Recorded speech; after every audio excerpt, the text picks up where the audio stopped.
ouviu falar nas punks? O termo é usado para as plantas alimentícias não convencionais, ou seja, plantas que aparentemente não são comestíveis, mas que na verdade escondem um universo de possibilidades na cozinha. Em Arraial do Cabo, na região dos Lagos do Rio, um restaurante inseriu esses alimentos diferentes no cardápio e está ganhando elogios. Veja a seguir.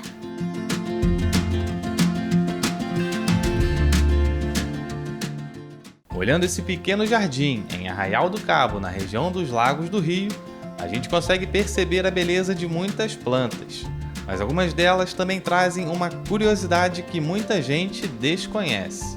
Uma parte desses vegetais pode ser bem aproveitada na culinária, no preparo de variados pratos. É daqui dessa horta que são colhidas essas plantas alimentícias não convencionais, as chamadas punks. Você já tinha ouvido falar delas? O Ian conheceu esse tipo de cultivo há alguns anos e desde então as plantinhas passaram a fazer parte do cotidiano da vida dele. As plantas, como são plantas que não têm esse cultivo de forma disseminada, assim, você vai descobrindo. Por isso que eu uso a coisa do efêmero, né? Eu sei que naquela época é boa, então às vezes eu favoreço naquela época para que tenha mais dela. Porque eu sei que ela vai surgir ali, é uma coisa espontânea. Após bastante estudo, o Ian teve a ideia de usar as punks na cozinha do seu restaurante. A novidade chamou a atenção dos clientes no primeiro momento, mas logo agradou a todos. Usar plantas que nascem espontaneamente no nosso quintal, nos nossos pratos, no restaurante, significa que a gente está fomentando essa nossa simbiose, né? A gente usa peixe daqui e plantas daqui. Então, o conteúdo do que a gente tem aqui no restaurante basicamente é uma síntese do nosso local, né? No mundo, há centenas de milhares de plantas com potencial para a alimentação humana. Por incrível que pareça, consumimos apenas cerca de 200 espécies delas. É por isso que os entusiastas do uso das punks estão sempre estudando novos tipos de vegetais.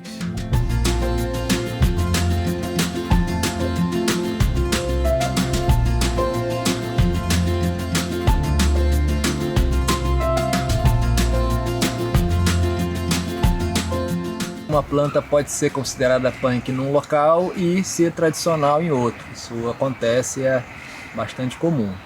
Mas para ela ser considerada punk, ela não tem que estar dentro, digamos, de uma cadeia produtiva, né? Não é fácil de encontrar em mercado, né? Não tem uma linha, né, assim, de produção em torno dela. Se tratar de plantas pouco conhecidas, né, tem umas que são parecidas e que podem trazer algum prejuízo se consumidas, né? E até a forma de preparo. Algumas são consumidas cruas e outras cozidas. Então tem que ter bastante conhecimento, né, na hora de consumi-las, né? De acordo com o Ministério da Agricultura e Pecuária, as punks guardam um alto teor de nutrientes e podem ser uma boa fonte de renda para produtores, principalmente da agricultura familiar. Tem mais, muitas dessas plantas podem ser consumidas in natura. Eu sempre fui muito de experimentar e usar a criatividade. Então, para mim, quando eu já tinha o meu restaurante eu sozinha, quando era nova, eu já usava as punks sem ter esse nome, né? Como, por exemplo, Aura pronobis, cabeludinha, pitomba. Eu já elaborava pratos com essas plantas, mas não tinha esse nome de punk, né? Somados todos os benefícios para a saúde, as punks ainda têm baixo impacto ambiental. Fatores que influenciam no crescimento cada vez maior desse tipo de agricultura.